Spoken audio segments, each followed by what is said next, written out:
For almost 40 years, the political landscape of Missouri, and much of that of the United States, was greatly influenced and is greatly influenced by Senator Christopher S. Bond.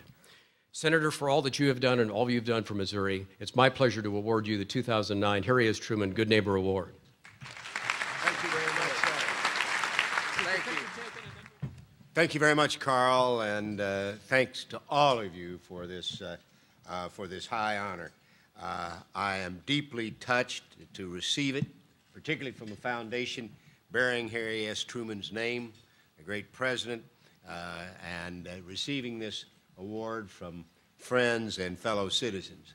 I'm very pleased that my wife, Linda, her mother and brother from Kansas City, North, Clay County, could be with us today.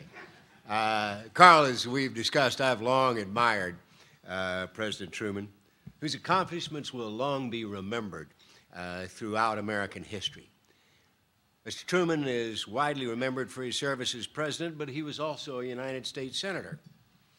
About a dozen years ago, I had the privilege of moving into the office, the two offices he occupied in the time he was a senator from Missouri. Now, don't worry about my sanity. I don't try to channel him or anything like that. We have a lot of his mementos on the wall, and I also have his desk on the floor. But there's something very special about having the same space, the same desk, as such a prominent Missourian in American history. My first memory of President Truman in person was when he made a whistle-stop tour in my hometown of Mexico, Missouri. I went to the train station with other school children to listen to the president speak from the rear of the train. He was campaigning for Emory Allison against Thomas C. Hennings for the U.S. Senate. Well, Allison lost the primary to Hennings, who went on to win the general election. So the president's record in primaries wasn't always that good. Earlier in 1946, another example of our getting together, President Truman invited Sir Winston Churchill to come give the commencement address at Westminster College in Fulton, or an address which later became famous as the Iron Curtain speech. My grandfather, A.P. Green, was chosen to be a host for Mr. Churchill, and one of the most treasured family mementos is a picture with my grandfather standing between President Truman and Sir Winston Churchill on the day of the Iron Curtain speech, and that picture hangs in my office today. Many years later, Governor Hearns asked me to represent the state on the sad occasion of President Truman's funeral. President Truman died the day after Christmas in 1972, and the family decided, very appropriately, to have the funeral at the library in Missouri rather than having a state funeral in Washington. I had just been elected governor, but had not been sworn in. So I came up clean and green and fresh, and during the ceremony, I was surprised to see that the Kansas City police had lined the top of the building surrounding us. When the service was over, Police Chief Clarence Kelly came up, gave me a big smile, threw his arm around me and said, "You've just had a very serious death threat made against you." He threw me in the back of a squad car and with a full police escort took me to the airport. That was the beginning of a long and pleasant relationship with Chief Kelly. It was also an interesting initiation to the governor's office. Before Harry S. Truman was Senator Truman and President Truman, he was also Corporal Truman and Captain Truman in the Missouri National Guard and served in World War I, as Carl has pointed out. That's why it is so appropriate, and we're so pleased that this foundation honors noble veterans like Marcus Luttrell, and we join with you in our congratulations. Yours is an amazing story of heartbreak and courage. Now, public service for most of us does not require that we put our lives on the line. Very few people have ever had to make the kind of sacrifice that you have made in your service to your country. I think of my son, Sam Bond, as my personal hero for his willingness to serve as a Marine for America during 2 tours in Iraq. where I'm very glad to have him back safe and sound. I know he has many friends here as well. Through the years, I've had several brave veterans on my staff. In fact, I joke that my Intelligence Committee staff director, a Navy SEAL, is the most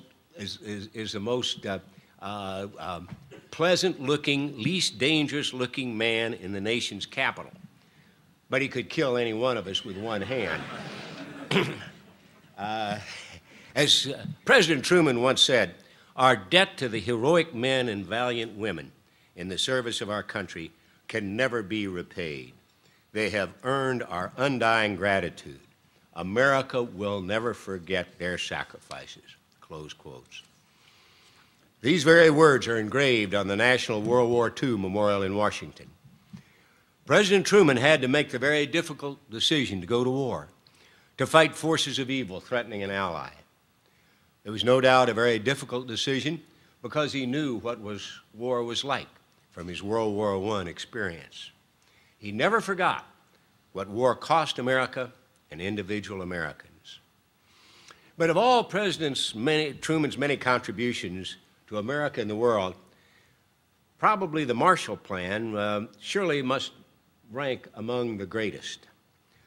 Following World War II, Europe was devastated. Millions of people had been killed or wounded. Cities and entire transportation infrastructure had been destroyed. European farmers no longer grew enough to sustain the population. People in European cities were short of food and fuel. At the same time, we were trying to contain communism in the Soviet Union and in Eastern Europe, which had fallen to Stalin after the war, not let it spread further. To keep Europe from starving and communism from spreading, President Truman turned to General George Marshall, the man he called the greatest man of World War II. Marshall developed the European Recovery Plan, which is commonly known as the Marshall Plan, to provide U.S. aid to feed and rebuild Europe.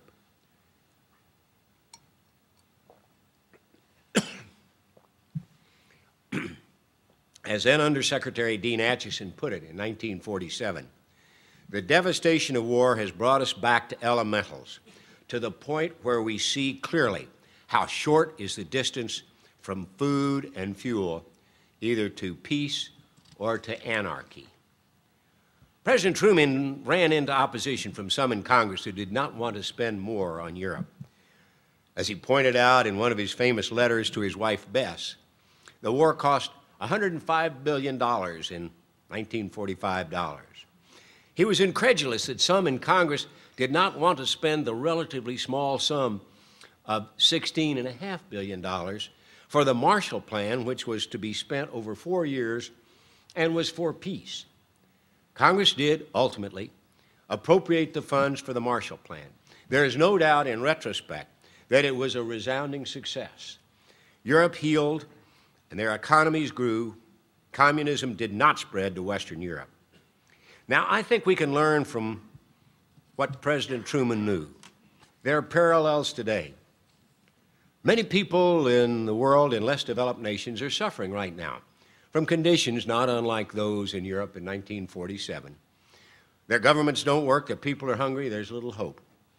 These people, whether they live in Afghanistan, Southeast Asia, or the Middle East, are vulnerable to ideologies that promise a better life, whether or not those ideologies could ever deliver. Right now, many of those nations are vulnerable to an ideology known as extreme violent Islam. Their goal to destroy Western nations and convert the world to their ideology. Their tactic, terrorism. We all know that anti-Americanism is growing throughout the world. It's most evident in socialist vitriol being spewed by leaders like Hugo Chavez in Venezuela, Mahmoud Ahmadinejad in Iran, and there is widespread suspicion throughout the Muslim world about America's intentions. So how do we respond to this ideology, to the terrorism that results? Obviously, where appropriate, we're sending American troops to defend America and our allies, but we need to do more. There's a new term being used for a combination of America's efforts, military, diplomatic, economic, in foreign countries. In Iraq, it was the counterinsurgency or coin strategy. This approach in other countries facing violent extremists is what I call smart power. Now, you probably all know some of the traditional types of smart power. There's the Peace Corps, USAID, Foreign Service officers, humanitarian food aid.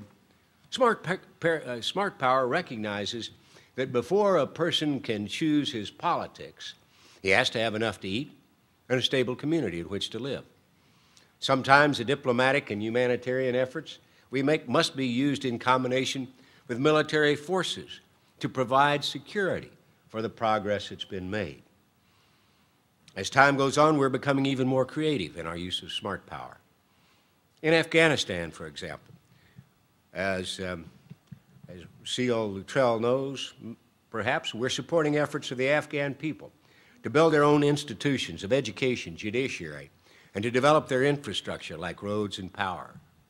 For the past couple of years, I've been working with our Missouri National Guard to create an agribusiness development team to meet a crying need in Afghanistan to improve the agricultural techniques and the means of earning a better livelihood from the soil. The first rotation of this team deployed to Nangarhar province in February of 2008 to train Afghanis in sustainable agricultural methods and techniques and bring them some relatively modern tools. There are now 12 states involved in different provinces in this program, and 8 teams are on the ground. As a result, Afghan farmers are improving their lives and their land. Last September, when I met with President Karzai of Afghanistan in Washington, he told me personally what a boost it gave farmers in Nangarhar, promoting, among other things, high-value vegetables for city markets. When I had dinner with him in Kabul in December, he proudly served Nangarhar broccoli, which is earning good money for the farmers in that province. Now, I'm not saying that the Guard's efforts alone made the difference, but over the past year, Nangarhar province went from being one of the largest poppy-producing provinces in Afghanistan to virtually no production today. And as a former citizen soldier in the Missouri Guard and caretaker of his family farm after his father's death in 1914, Harry himself would have made a perfect member of the Missouri Ag Development Team. The effort in Afghanistan is just one example of the use of smart power to counter terrorism. There are many other ways we should be using smart power to overcome anti-Americanism, anti-Western sentiment, and help people develop better lives. In places like Southeast Asia and South Asia, where we're competing for influence with an emerging China, we must increase our trade and investments. An example from the Southeast nations, particularly Indonesia, was what happened after they were devastated by the tsunami in December of 2004.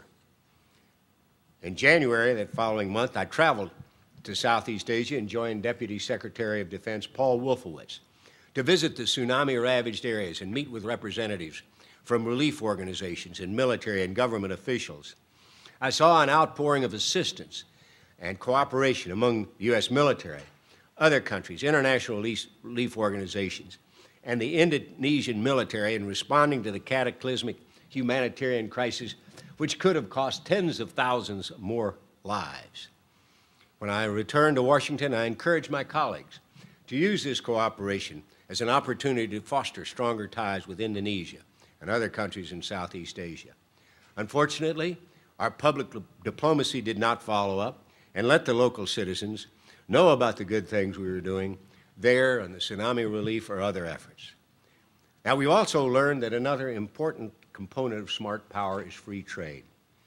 In Southeast Asia, for example, people want Americans to buy their goods and be able to sell goods in the United States. They want American companies to invest in the local economy, to create jobs and to help set up small and medium enterprise businesses run by locals.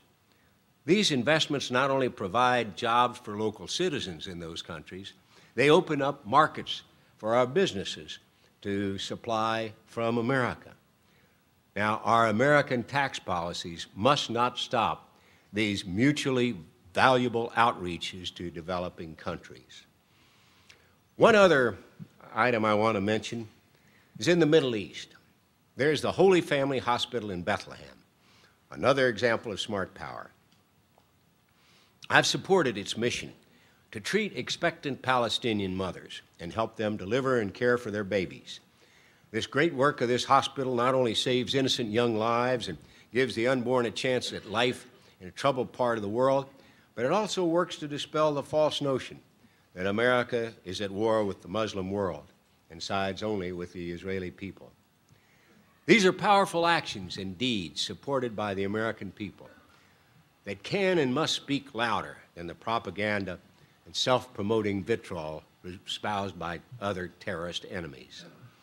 But perhaps one of the best examples of smart power is one we know President Truman himself valued most highly, and that is education. As he has said, quote, "Ignorance and its handmaidens, prejudice, intolerance, suspicion of our fellow man, breed dictators and breed wars," close quotes. I know how much he would support educational exchanges between the people of all nations. That's why I'm so pleased to see and have had an opportunity to meet and greet the international students studying in the Kansas City area who are present at this luncheon. Welcome. It is your generation, yours, that can help lead the way for the rest of us in understanding and appreciating the global world we live in. While you are learning more about America, I hope you're teaching us more about the countries from which you came, which you represent. You are the diplomats of the future. Petty Officer Luttrell tells the story in his book of not really having much understanding of the people of Afghanistan before he went there. But as he said, he was later surprised and touched by the kindness of the family that took him in when he was injured, to the point of risking their own lives by protecting him from the Taliban. Now, we're often tempted to lump together everyone living in a foreign nation as good or bad. As Marcus Luttrell's story teaches, that's a mistake. There are many ways we can reach out to people throughout the world, even those living in nations with hostile leaders, and show them the positive side of Americans. And now, as you know, my time in the U.S. Senate is coming to an end. There's been no greater honor in my life than to have been entrusted by the voters of Missouri to serve first as governor, and then for 4 terms in the U.S. Senate. But while I'm retiring from the United States Senate, I will still be working. For the next 2 years, I will use my position as the Vice Chairman of the Senate Intelligence Committee to ensure our safety, our security, and to expand America's use of smart power. Then, and after 2010, I hope to continue to work on these smart power issues I've described from outside of government. Understanding our fellow man, no matter the color, country of origin, religion, is the first step to living in peace. Thank you again for this tremendous honor established in memory of a great Missourian and a far-sighted leader in war and peace. It will be among the most treasured in my life. Thank you. Thank you, Tom.